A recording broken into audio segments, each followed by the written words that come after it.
Bonjour à tous, je suis Rémi Moreau, chargé de projet environnemental à Surfrider. Bonjour Alice. Bonjour, je m'appelle Alice Delamarre, je suis actuellement doctorante à l'Université de Rennes et à l'Université de La Rochelle en économie et en écologie marine. Je réalise mon doctorat sur l'évaluation des services écosystémiques rendus par les marais salés en Atlantique Nord à travers une approche interdisciplinaire. On est là tous les deux pour parler de présalés. Les présalés, c'est des écosystèmes côtiers végétalisés qu'on le retrouve sur les littoraux du monde entier. Ils offrent de très nombreux services écosystémiques, dont entre autres celui d'être des puits de carbone très efficaces. Et c'est ça qui leur a valu d'être regroupés sous la désignation d'écosystèmes dits de carbone bleu avec les mangroves et les herbiers marins. Toutefois, on retrouve jusqu'ici moins de publications scientifiques sur les présalés en particulier que sur les mangroves et les herbiers marins. Et donc Alice, la question qu'on se pose, c'est pourquoi c'est important de s'intéresser à ces écosystèmes-là en particulier et pourquoi jusqu'ici ils ont reçu moins d'attention scientifique que des autres écosystèmes dits de carbone bleu. C'est très important aujourd'hui de s'intéresser à l'écosystème des marais salés car il y en a un certain nombre de services écosystémiques.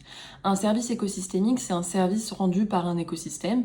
Donc par exemple, pour les marais salés, ça va être le filtrage du nitrate dans l'eau, la séquestration du carbone. Les marais salés vont également être des lieux de migration pour les oiseaux, de nurseries pour les poissons. Donc quand les poissons sont à leur stade juvénile, ils vont aller se cacher dans les marais salés, qui vont être à la fois des lieux où ils vont pouvoir se nourrir et se protéger, se cacher des prédateurs jusqu'à atteindre leur taille adulte. Et puis les marais salés vont également permettre d'atténuer l'érosion de la côte. Donc dans ce contexte de changement climatique que nous vivons actuellement, il est très important pour lutter contre les différents événements climatiques extrêmes dus au changement climatique, mais également pour protéger la biodiversité, de s'intéresser à cet écosystème qui est extrêmement riche. Mais aujourd'hui, on ne s'y intéresse pas encore énormément, il est assez méconnu du grand public, et même dans la recherche, on voit qu'il est beaucoup moins étudié que les deux autres écosystèmes de carbone bleu, qui sont les herbiers marins et les mangroves. On peut faire plusieurs hypothèses. Pourquoi les marais salés sont un petit peu laissés pour compte. Alors déjà, je pense que c'est un écosystème qui est assez méconnu. On confond souvent marais salants et marais salés. Les marais salants, c'est là où on va produire le sel, alors que les marais salés, ça va être des marais avec de l'eau salée qu'on va retrouver à la frontière entre la terre et la mer, donc qui sont des écosystèmes un petit peu d'interface entre ces deux milieux, et qui vont avoir donc des plantes halophiles qui peuvent à la fois résister à l'eau de mer et qui peuvent vivre sur Terre en dehors de l'eau. Et donc, je pense que dans l'imaginaire collectif, à la fois ils sont méconnus et puis on associe souvent aux marais une image un petit peu négative dans la littérature, dans les films, dans la peinture, dans la culture populaire par exemple. Dans Shrek, il est dans des marais et tout de suite on voit que le marais c'est quelque chose de sale, alors qu'il faut complètement changer cette idée-là. Les marais c'est des écosystèmes vraiment très riches en biodiversité, qui sont très beaux, souvent très verdoyants, c'est pas forcément que de la vase un peu marron où on va salir nos chaussures. Et puis dans la littérature scientifique, comme je disais, c'est un écosystème d'interface. Donc c'est pas un écosystème marin, c'est pas un écosystème terrestre, c'est un écosystème un petit peu entre les deux et donc qui est parfois un peu laissé pour compte parce que pas assez marin pour les écologues marins et pas assez terrestre pour les écologues terrestres. Merci Alice pour cette première réponse. Et ben justement, ta thèse et porte plus précisément sur cela, sur l'évaluation de l'écosystème des présalés via une approche interdisciplinaire. Est-ce que tu peux nous dire actuellement où en est la recherche sur la valorisation économique de ces présalés et en fait comment ton travail de thèse il s'inscrit là-dedans pour faire à la fois progresser et aussi challenger les connaissances actuelles sur le sujet et en utilisant justement ces différentes disciplines scientifiques? On voit apparaître dans la littérature scientifique depuis une petite dizaine d'années des papiers sur la valorisation des services rendus par cet écosystème. Mais souvent, on va s'intéresser à 4 ou 5 services, alors que les marais rendent plus d'une dizaine de services écosystémiques. Donc souvent, on a une valorisation partielle. Et puis souvent, on va donner une valeur globale à l'échelle mondiale des marais salés. Alors que la spécificité des marais, c'est qu'ils peuvent être très différents alors qu'ils sont situés à quelques kilomètres les uns des autres. Et donc c'est très important de prendre en compte, et c'est là que s'inscrit ma recherche interdisciplinaire entre économie et écologie, c'est de comprendre comment la différence entre les paramètres écologiques des marais, donc ça va être la température, les précipitations, la salinité, les sédiments, l'amplitude des marées, vont influencer la structure des marais, qui va influencer les fonctions de ces derniers et donc va avoir des répercussions sur la valorisation des services écosystémiques. Parce qu'en effet, on va retrouver les fonctions et les services écosystémiques vont être qualitativement les mêmes, cependant leur quantification, elle, va être différente. C'est-à-dire que deux marais ne vont pas forcément avoir les mêmes plantes, on ne va pas forcément retrouver les mêmes espèces de poissons dans ces deux marais, et une espèce de poisson peut avoir une valeur commerciale plus haute, plus importante que celle qu'on va retrouver dans le second marais. Et donc, bien que le service reste la pêche commerciale, eh bien, la valeur de ce service ne va pas être la même parce qu'on ne va pas retrouver les mêmes espèces de poissons à l'intérieur des deux marais. Et c'est pour ça que c'est très important de prendre en compte ces spécificités écologiques lorsqu'on essaye de valoriser économiquement les marais salés, et donc de faire de la recherche interdisciplinaire et de faire discuter deux disciplines pour prendre en compte les spécificités des marais dans cette valorisation. On comprend mieux et ces questions, elles nous amènent aussi à s'intéresser à des mécanismes comme les marchés carbone. À Surfrider, on a développé un regard qui est très critique sur l'efficacité de ces mécanismes en vue de la protection de ces écosystèmes et en vue de la réduction des émissions de gaz à effet de serre. Toi, tu as rédigé une étude qui est sortie en septembre dernier et qui porte sur l'effet des controverses scientifiques sur les méthodologies de crédit carbone bleu. Est-ce que tu peux nous dire comment tu as pu mener cette étude et quelles sont les grandes conclusions? Qu'est-ce qui ressort de l'effet de ces controverses sur ces méthodologies? J'ai réalisé cette étude avec Adrien Comte et Béatrice Cointe et on s'est posé la question comment les organismes certificateurs, lorsqu'ils rédigent les méthodologies pour certifier les crédits carbone bleus sur le marché carbone volontaire, prenaient en compte les controverses qui émergeaient dans la littérature scientifique. Et donc pour mener à bien cette étude, on a d'abord regardé ces méthodologies. On a regardé sur quels éléments scientifiques elles s'appuyaient, comment elles étaient rédigées, à quelle fréquence elles étaient mises à jour, et quand elles étaient mises à jour, qu'est-ce qu'elles prenaient en compte, qu'est-ce qu'elles modifiaient.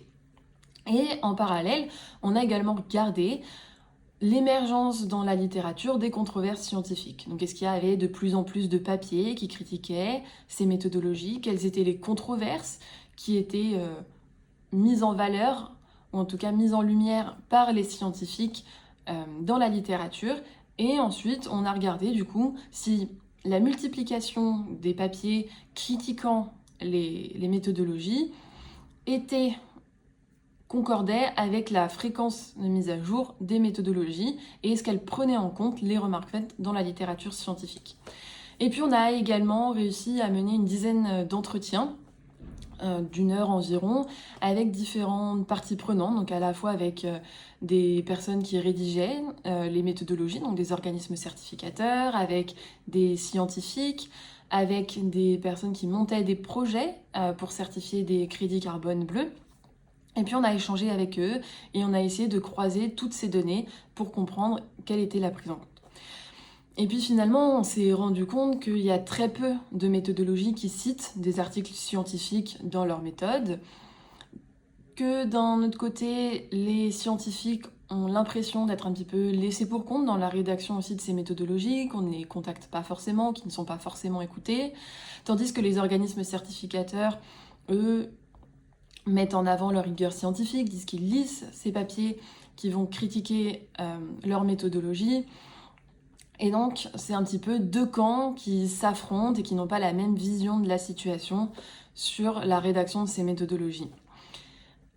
Il est vrai qu'il y a des trous dans la raquette, si on peut dire, qu'il y a effectivement des petits problèmes dans certaines méthodologies qui mènent effectivement les scientifiques à se poser des questions sur la rigueur de ces dernières, sur la double comptabilité, sur l'intégrité environnementale, sur l'additionnalité.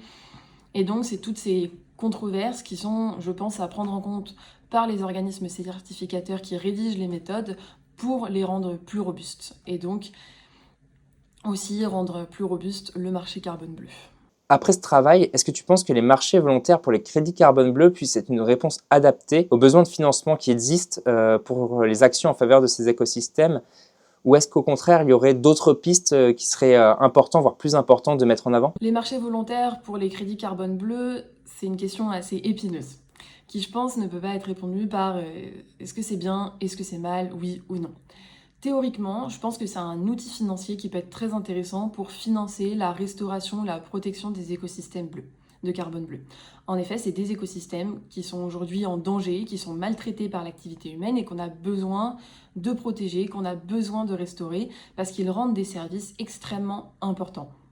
Et qu'on a besoin de ces financements-là, qu'on n'a pas forcément de la part des politiques publiques, et donc il faut aller trouver d'autres sources de financement. Le problème, c'est que dans la mise en pratique, c'est beaucoup plus compliqué, c'est beaucoup plus complexe, et comme je l'expliquais précédemment, il y a énormément de controverses qui y sont associées et qui sont justifiées. Et donc, c'est un outil qui peut être utilisé, mais qui doit être bien utilisé. Aujourd'hui, on a trop de soucis, trop de dérives, et on donne ça un petit peu, de mon point de vue, comme un droit à polluer, où du coup on peut se dire, bah voilà, je compense mes émissions carbone en achetant des crédits carbone, et donc je peux émettre tant de tonnes de CO2 qui vont être compensées par un écosystème. Mais cet écosystème, il était là bien avant, donc il séquestrait déjà du carbone. Et c'est ce qu'on va du coup appeler la double comptabilité. Si mon écosystème séquestrait déjà cette quantité de carbone, c'est pas en achetant les crédits carbone qu'il va séquestrer en plus.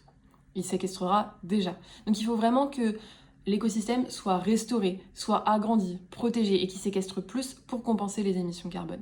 Mais c'est pas parce qu'on compense des émissions carbone qu'on ne doit pas les réduire. C'est pas un outil suffisant pour dire on va régler tous les problèmes du monde avec les crédits carbone. Non, ça va compenser une infime partie des émissions carbone émises par l'activité humaine. Et donc le plus important, ça reste de réduire ces émissions carbone. Et c'est pas simplement de se dire je compense mes émissions, donc je peux continuer à produire autant, voire plus. Non, c'est je produis moins et en plus je compense mes émissions carbone. C'est vraiment ça qui est à prendre en compte et c'est pas un outil finalement qui va sauver le monde. Certes, les écosystèmes de carbone bleu séquestrent environ 3 fois plus de carbone qu'une forêt terrestre par exemple. Mais leur surface est beaucoup plus petite. Et donc finalement, ils vont séquestrer moins de carbone, si on rapporte à la surface, que les écosystèmes terrestres. Donc c'est vraiment ça qui est à prendre en compte. C'est un outil financier qui est intéressant, mais qui ne doit pas justifier les émissions carbone, ou en tout cas de toujours produire plus, de toujours émettre plus de carbone. C'est un des leviers financiers, il ne doit pas être le seul. Les politiques publiques doivent aussi s'emparer du sujet, participer au financement pour la restauration de ces projets-là, parce que ce sont des écosystèmes d'utilité publique qui rendent des services à l'ensemble de la population, pas seulement aux personnes vivant sur les côtes. On enlève les marais salés, les poissons n'ont plus forcément d'endroit où grandir lorsqu'ils sont à leur stade juvénile, et donc ça va impacter également la pêche commerciale, et donc toutes les personnes qui mangent du poisson. La séquestration carbone, ça touche tout le monde, le filtrage du nitrate dans l'eau. Tous ces services-là, ça touche pas seulement les personnes qui vivent sur la côte, mais l'ensemble de la population. C'est donc des écosystèmes qui rendent des services à tout le monde et dont les politiques publiques ont besoin de s'emparer, de les protéger de l'activité humaine. Donc c'est un des leviers financiers, ça ne doit pas être le seul, et il faut encore énormément travailler, je pense, pour rendre plus robuste cet outil financier, pour éviter toutes les controverses qui du coup entachent aussi un petit peu sa crédibilité et son utilisation, parce qu'on voit aujourd'hui qu'il y a énormément de controverses au niveau du marché carbone, et donc il faut rendre plus robuste, rendre plus crédible cet outil financier, mais ne pas oublier que ça ne reste qu'un outil financier, qui ne doit pas être le seul, et que ça ne doit pas être une justification aux émissions de carbone. Ok, bah merci pour toutes ces réponses. En conclusion, avec ton expérience dans la recherche, quelles sont, selon toi, actuellement les perspectives qui permettraient de mieux protéger et même, si c'est possible, de restaurer les présalés et pourquoi en soi c'est capital de le faire pour les sociétés humaines et notamment pour les populations qui vivent sur le littoral? Je pense qu'aujourd'hui, si on veut vraiment protéger ces écosystèmes, les marais salés, les présalés, ça passe par la connaissance. Il faut faire connaître au grand public ces écosystèmes, pourquoi ils sont importants, quelle est la biodiversité qu'on y trouve, quels sont les différents services rendus par les marais salés. Je pense que ça passe aussi énormément par le travail avec les décideurs, avec le gouvernement, mais également à une échelle plus locale, régionale, des villes ou des agglomérations. On voit aujourd'hui qu'il y a des choses qui se mettent en place. Il y a par exemple les assises du carbone bleu qui regroupent à la fois des personnes de terrain, des élus et des scientifiques pour discuter ensemble sur comment continuer à protéger les marais salés. Mais il faut continuer à aller plus loin, à partager les connaissances et à travailler ensemble pour réussir à restaurer et à protéger ces écosystèmes qui sont extrêmement importants pour tous les services qu'ils rendent. Et je pense que c'est aussi pour ça qu'il est important de faire connaître au grand public ces écosystèmes, notamment pour les personnes qui vivent sur la côte, parce qu'ils leur rendent des services. On voit aujourd'hui qu'il y a des villes qui décident de ne plus reconstruire des digues parce que ça coûte trop cher pour ne protéger qu'un petit nombre de maisons, alors que les marais salés peuvent remplacer ces digues, peuvent faire office en limitant l'érosion, en atténuant les vagues. Et donc tous ces services-là, mis côte à côte, ils sont importants pour la protection du littoral, pour la protection des habitations et des populations qui vivent sur la côte. Et donc il faut continuer à protéger et à comprendre comment fonctionnent ces écosystèmes qui vont nous permettre de limiter l'utilisation ou la construction de technologies et de revenir finalement à l'utilisation de la nature elle-même pour se protéger contre le changement climatique. Et donc, continuons à faire de la recherche, à protéger et à restaurer les marais salés. Merci Alice pour toutes ces réponses précises et claires qui nous amènent à mieux comprendre ce sujet ô combien intéressant. Merci à tous d'avoir écouté cette vidéo et au revoir et à bientôt.